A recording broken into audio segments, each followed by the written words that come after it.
सभी को जय मसीह की। मैं आशा करता हूँ आप सब लोग अच्छे हैं। हम सब लोग परमेश्वर के वचनों को ध्यान करेंगे। हमारे बीच में आज बेंगलुरु से आंटी जी है, हम उनको स्वागत करेंगे। Aunty press low aunty. Praise the Lord. Aunty start பண்ணணும் aunty. Praise the Lord. Praise the Lord. எல்லாருக்கும் ஜெபம் பண்ணலாம். உங்களை நேசிக்கிறதான நல்ல தகப்பனே, அப்ப அந்த அருமையான காலை வேளைக்காக உமக்கு நன்றி செலுத்துகிறோம், உம்மை துதிக்கிறோம். கடந்த நாட்கள்லாம் எங்களை கண்மணி போல பாதுகாத்த கிருபைக்காக நன்றி. இப்பொழுதும் ஆண்டவரே உம்முடைய வசனத்தை தியானிக்கும் போது ஆண்டவரே அப்பா, நாங்கள் என்னென்ன காரியங்களெல்லாம் கற்றுக்கொள்ளணுமோ அதை எங்களுக்கு கற்றுத்தந்து அதன்படி நடக்க நீர் எங்களை ஒவ்வொருவருக்கும் கிருபை தாரும். ஆசீர்வதியும் இயேசுவின் நாமத்தில் பிதாவே, ஆமென். எல்லாருக்கும் பிரைஸ் தி லார்ட். இன்னைக்கு காலையிலயும் நம்ம வந்து ஒரு தேவனுடைய தாசனை குறித்தும் அவருடைய ஊழியத்தை குறித்தும் நம்ம தியானிக்க போறோம். सभी को जय मसीह की। आज सुबह के समय में हम एक और परमेश्वर के दास और सेवक के बारे में ध्यान करेंगे। இவருடைய பேர் வந்து சைரஸ் இன்ஜர்சன் ஸ்கோஃபீல்ட் அப்படின்னு அவருடைய பேரு. इनका जो नाम है साइरस इंगरसन स्कोफील्ड करके दिया गया है। ஷார்ட்டா சொன்னா CI ஸ்கோஃபீல்ட் அப்படின்னு சொல்றாங்க. इसको संक्षिप्त में इनको बुलाया स्कोफील्ड करके बुलाते हैं। இவர் வந்து எங்க பிறந்தார் அப்படின்னு சொல்லி பார்த்தோம்னா 1843 வருஷம் அமெரிக்கால உள்ள மிச்சிகன் அப்படின்ற ஒரு ஊர்ல பிறந்தார். तो इनका जो जन्म भूमि है अमेरिका में हो गया, मैक्सिकन शहर में 1844 ईस्वी में होता है 43। அவர் ஸ்கோஃபீல்ட் பிறந்த சில நேரத்திலேயே அவங்க அம்மாவை அவர் வந்து இழந்து போயிடுறாரு. वो जैसे पैदा होते हैं वैसे उनके माँ को खो लेते हैं। அப்போ டெனிசன் அப்படின்ற ஒரு ஊர்ல அவருடைய சொந்தக்காரங்க வீட்டுல அவர் வளர்றாரு. तो डेनिसन करके उसका गांव में अपने रिश्तेदारों के घर पे वो पालन पोषण होता है उनका। அப்புறம் அவர் படித்து முடிக்கிறாரு. கான்சாஸ் அப்படின்ற ஒரு பட்டணத்துல ஒரு லாயரா அவர் பணி செய்யறாரு. कांसास नाम के एक शहर में एक वकील के पढ़ाई वो कर लेते हैं। ஆனா அவருடைய வாழ்க்கையில ஒரு பலவீனம் இருந்துச்சு. அது என்ன அப்படின்னா மது பழக்கத்துக்கு அவர் அடிமையா இருந்தார். इनके जीवन में एक बहुत बड़ा कमजोरी था, वो है पियक्कड़ की आदत में फंस गए थे। ஒரு நாள் இந்த லாயர் ஸ்கோஃபீல்ட பாக்குறதுக்கு ஒரு மனுஷர் வந்தாரு. तो ये लॉयर को देखने के लिए एक व्यक्ति उनके पास आते हैं। அவர் வந்து ஸ்கோஃபீல்ட பார்த்து கேட்டாராம், நீ ஏன் இன்னும் இயேசு கிறிஸ்துவை ஏற்றுக்கொள்ளல அப்படின்னு சொல்லி கேட்டாரு. और इनको देखकर वो व्यक्ति पूछा स्कोफील्ड को देख के कि आप अभी तक यीशु मसीह को क्यों स्वीकार नहीं किए हैं। அதுக்கு இந்த லாயர் வந்து சொன்னாரா, மதுபான பிரியருக்கு கர்த்தருடைய ராஜ்யத்துல இடம் இல்ல அப்படின்னு சொல்லி பைபிள்ல எழுதி இருக்குது அப்படின்னு சொன்னாரா. और ये स्कोफील्ड बताया है कि जो पियक्कड़ आदमी है वो परमेश्वर के राज्य में वारिस नहीं होंगे करके लिखा। இதுதான் என்னுடைய பலவீனம், அதுக்காக தான் நான் வந்து இயேசுவை ஏற்றுக்கொள்ளலன்னு சொன்னாராம். यही मेरा एक कमजोरी है, इसी के आदत की वजह से मैं अभी तक यीशु मसीह को ग्रहण नहीं किया करके वो बताया। அப்ப பார்க்க வந்தவர் வந்து மறுபடியும் அதே கேள்வியே கேட்டாராம் இவர்கிட்ட. और जो देखने के लिए आए थे वो फिर से वही सवाल को उनसे पूछे। அதுக்கு லாயர் சொன்னாரா, என்கிட்ட இத்தனை முறை யாருமே இந்த கேள்வியை கேட்டதில்ல அப்படின்னு சொல்லி சொன்னாராம். और वो लॉयर उनको देख के कहा कि ये जो सवाल आप पूछ रहे हैं कोई भी इतना बार मेरे पास नहीं पूछे हैं, बताएं। அவர்கிட்ட சொன்னாரா, நான் கிறிஸ்தவனா மாறணும்னா நான் என்ன செய்யணும் அப்படின்னு கேட்டார். और वो वकील जो है उनके जो देखने के लिए आया था उनसे पूछा कि अगर मैं मसीह बनना है तो मुझे क्या करना होगा। அதுக்கு பார்க்க வந்தவர் சொன்னாரா, பைபிள்ல இருந்து நிறைய உண்மைகளையும் சத்தியங்களையும் அவர் கூட வந்து அவர் விவரித்து எல்லாத்தையும் சொன்னாராம். तो उनको देखने के लिए जो आए थे बाइबल में से बहुत सारे घटनाओं को, सच्चाई को, आदतों को दिखाकर सारे सच्चाई को उनको बताए। அது மூலமா அவர் வந்து இயேசு கிறிஸ்துவை 1879 தன்னுடைய சொந்த ரட்சகரா அவர் ஏற்றுக்கொண்டார். तो तभी वो जो लॉयर है 1871 में प्रभु यीशु मसीह को ग्रहण कर लिए। ஏற்றுக்கொண்ட உடனே 2 பேரும் முழங்கால் போட்டு ஆண்டவருடைய சமூகத்தை நோக்கி ஜெபம் பண்ண ஆரம்பிச்சாங்க.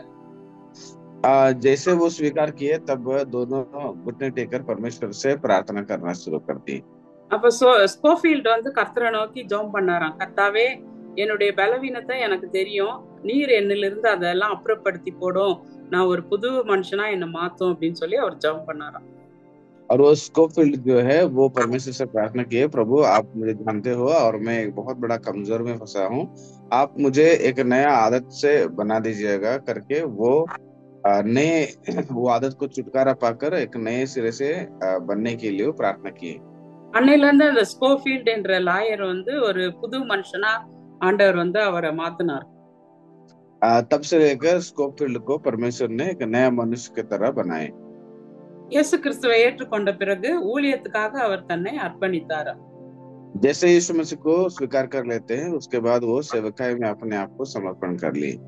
பல மக்களுக்கு அவர் ஊழியம் செய்யும் ஒரு போதகராக அவர் மாறினார். कई सारे लोगों को वो एक सुसमाचार प्रचार करने वाले के व्यक्ति बन गए।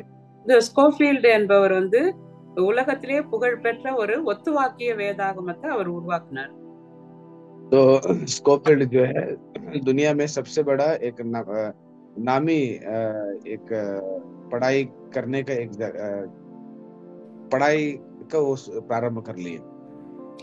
ஆயிரக்கணக்கான மக்களுக்கு வேதாகம சத்தியத்தை கற்றுக் கொடுக்கறதுல எளிமையான முறையில அந்த வேதாகமத்தை அவர் எழுதினார். तो वो जो बाइबल कॉलेज है वो बहुत सारे दुनिया के बहुत सारे लोग वहां पर अच्छे से पढ़ाई करने के लिए वो उपयोग हो गया।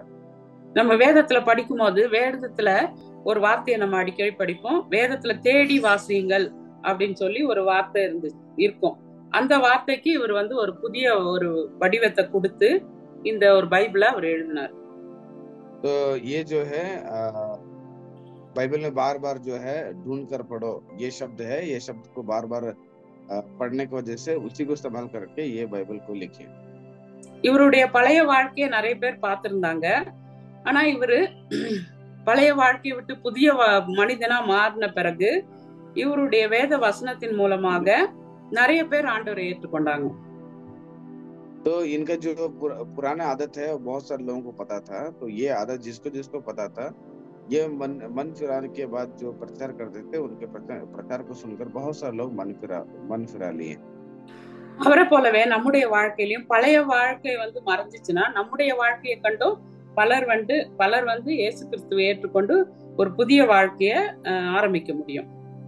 तो हमारा अगर पुराना आदत अगर किसी को पता रहेगा तो हमारा जीवन को देखकर वो जो जानकारी रहता है वो लोग प्रभु ग्रहण कर सकते हैं। ஆண்டவருடைய விருப்பமும் ஆசையும் அதுதான்.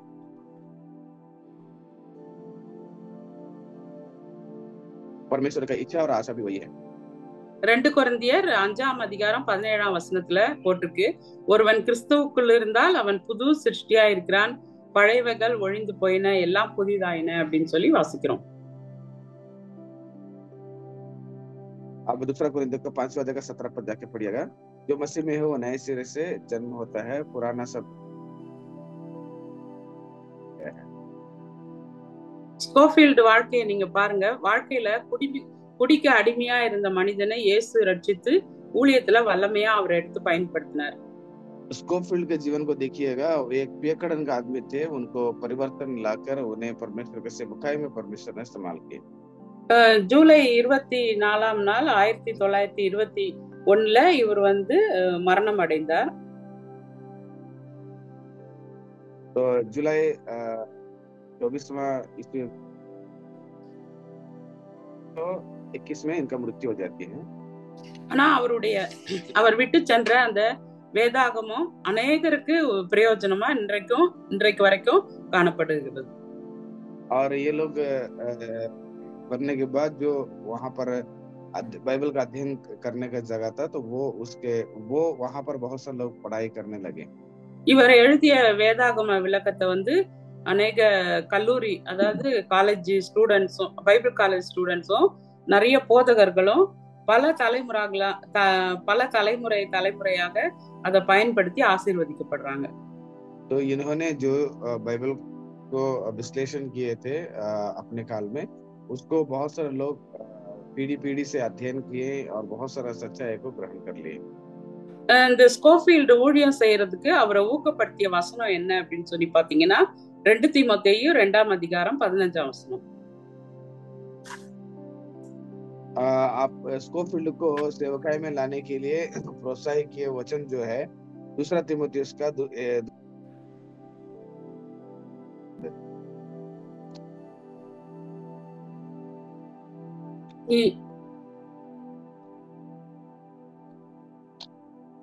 आंटी और बेकंटी तो किसी को मिला है तो पढ़िएगा.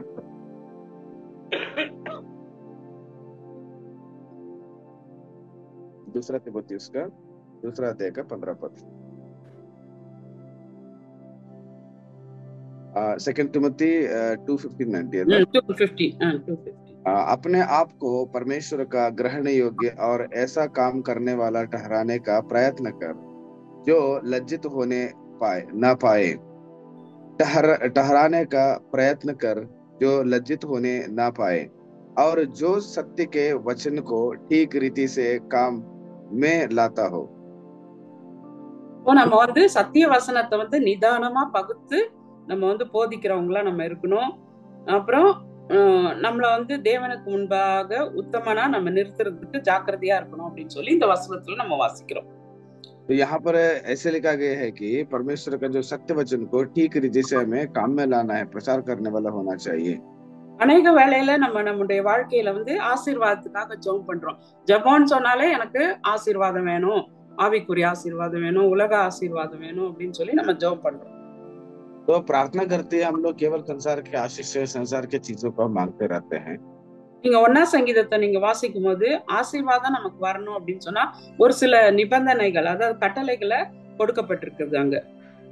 लेकिन भजन संहिता का पहला अध्याय को पढ़ते हैं तो अगर हमारे जीवन में आशीष को अगर चाहते हैं तो उससे पहले मुझे और आपको क्या करना पड़ेगा, कुछ नियमों को परमेश्वर ने बताए हैं.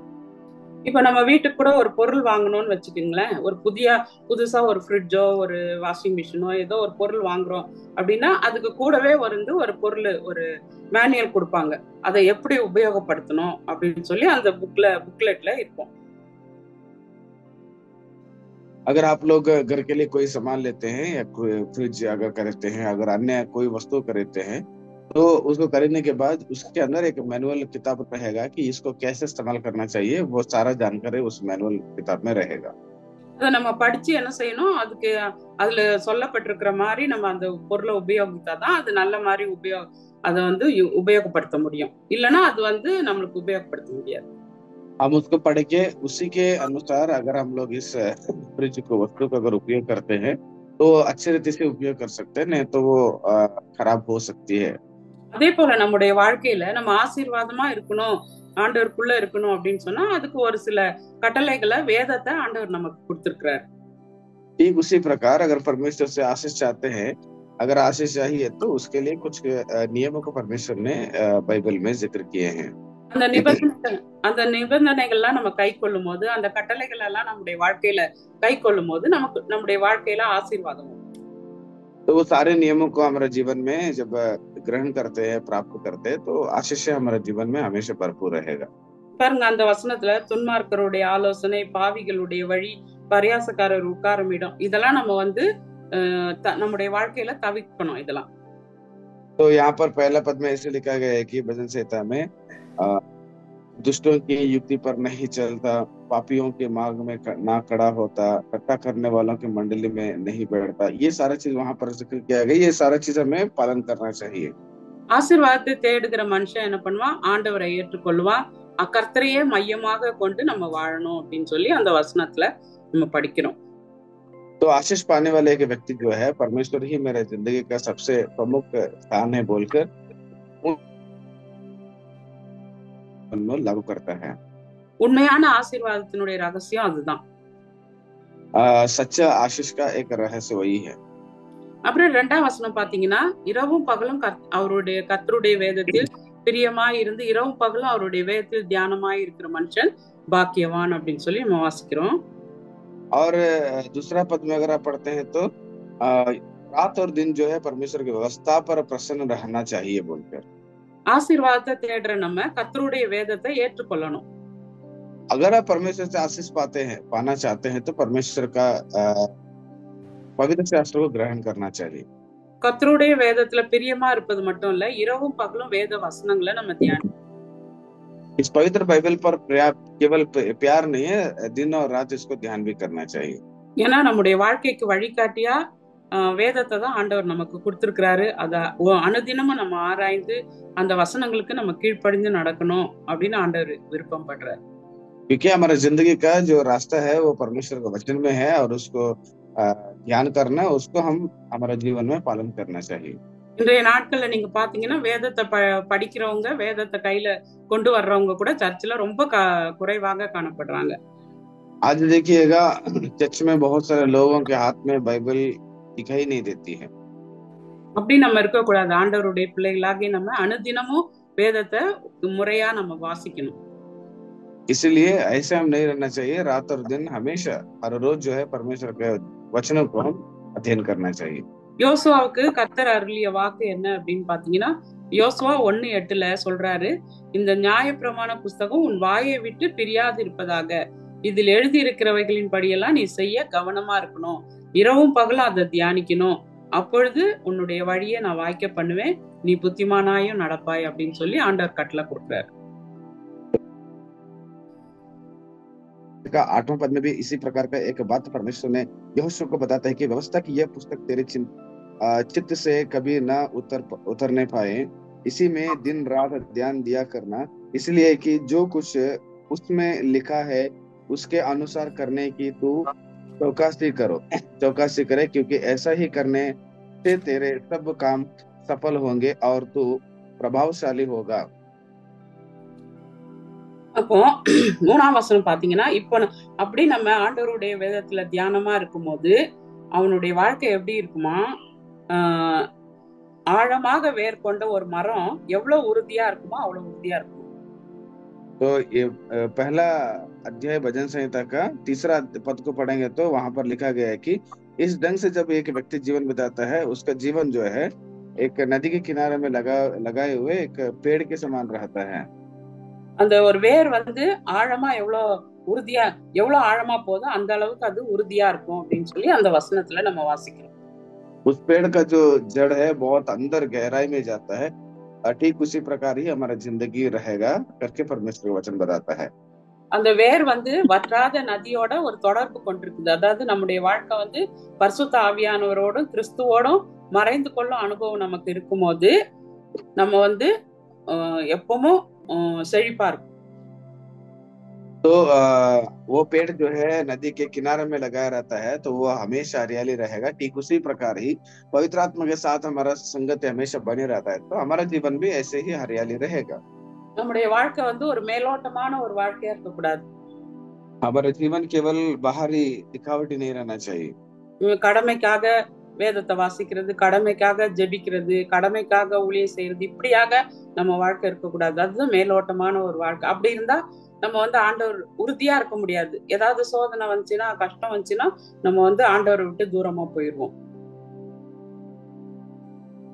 तो हमारे जीवन में प्रार्थना जो है, वचन जो है, ये तो हमको करना ही पड़ेगा. एक ड्यूटी के जैसे हम करना नहीं चाहिए, बल्कि ये जिंदगी का एक सबसे पहला महत्व होकर इसको दिल से हमें पालन करना चाहिए.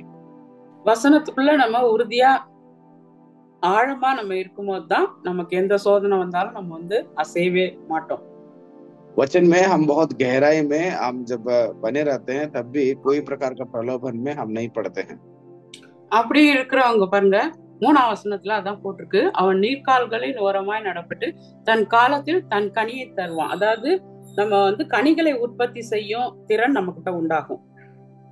तो तभी वो 3रा वचन इसलिए बताता है कि वो वृक्ष के समान रहेगा जो बहते नालियों में किनारे में लगा रहेगा. वो जो पेड़ है कभी मुरझाता नहीं, वो ऋतु में अपना फल फलती है. நீங்க யோவான் 15ஆம் அதிகாரத்துல வாசிக்கிறோம் நம்ம 1ஆம் வசனம், நானே திராட்சை செடி, நீங்கள் கொடிகள், ஒருவன் என்னிலும் நான் அவனிலும் நிலைத்திருந்தால் அவன் மிகுந்த கனிகளை கொடுப்பான், என்னை அல்லாமல் உங்களால் ஒன்று செய்யக்கூடாது அப்படின்னு சொல்லி வாசிக்கிறோம் அந்த வசனங்கள்ல. यूहन्ना का 15 अध्याय का पहला पद में वही जिक्र किया गया है कि सच्ची दाखलता मैं हूँ और मेरा पिता किसान है, जो डाली मुझ में और मुझ में है और नहीं फलती वो उसे काट देता है, लेकिन वो जब बने रहता है तो बहुत सारा फल देता है करके बताया गया है। நம்முடைய கிறிஸ்தவ ஜீவியத்துல நம்ம ஆண்டவரோடு கூட உள்ள தொடர்பு வந்து ஆழமாகவும் உறுதியாகவும் இருக்குமானா நிச்சயமா நம்ம வாழ்க்கையில கனி கொடுக்கிறவங்களா இருக்கும். हमारा मसीह के जीवन में जो है, हमारा वचन में बहुत ही गहराई में अगर हम लोग बने रहेंगे, सच में हमारा जीवन सफलताओं में रहेगा।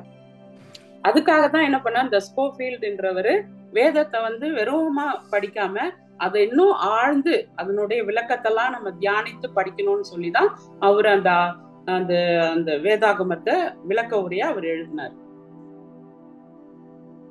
तो इसलिए ये जो स्कोफील्ड है, परमेश्वर के वचन को, पवित्र शास्त्र को केवल पढ़ना नहीं है, उसको बहुत गहराई से पढ़े और अध्ययन करे और उसका विश्लेषण वो किए। ஆகவே நம்முடைய வாழ்க்கையிலும் கூட நம்ம நேரம் எடுத்து வேதத்தை அதிகமா நம்ம படிப்போம், தியானிப்போம், கீழ்ப்படிந்து நடக்கிறதுக்கு நம்மள ஒப்பு கொடுப்போம். ठीक उसी प्रकार हमारे जीवन में भी समय लेकर परमेश्वर के वचन को अच्छे से ध्यान करेंगे और अध्ययन करेंगे, उसको हमारे जीवन में लागू करके उसको पालन करेंगे। நீங்க சங்கீதம் 119 ஃபுல்லா படிச்சீங்கன்னா அதுல ஆண்டவருடைய வசனத்துக்கு எவ்வளவு முக்கியத்துவம் கொடுத்து தாவீது அதை எழுதி இருக்கிறாருன்னு நமக்கு தெரியும். आप भजन संहिता के 119वां अध्याय को जाके पढ़ेंगे तो पता चलेगा कि दाऊद जो है परमेश्वर के वचन को कितना प्रामुख्यता देकर वो लिखा है करके पता चलेगा। கர்த்தருடைய வசனம் வந்து நம்முடைய கால்களுக்கு வெளிச்சமும் பாதைக்கு தீபமா இருக்குது அப்படின்னு சொல்லி வாசிக்கிறோம் 105 வசனத்துல. तो 105वां पद में बताता है कि परमेश्वर का वचन जो है हमारा जीवन के लिए, वो हमारा पाँव के लिए दीपक है और हमारे मार्ग के लिए उजाला है करके बताते हैं। கர்த்தருடைய வசனம் வந்து நம்ம ஞானம் உள்ளவங்களா மாத்து, பேதைய கூட ஞானம் உள்ளவர்களா மாத்துகிறது அப்படின்னு சொல்லி 99ஆம் வசனத்துல வாசிக்கிறோம்.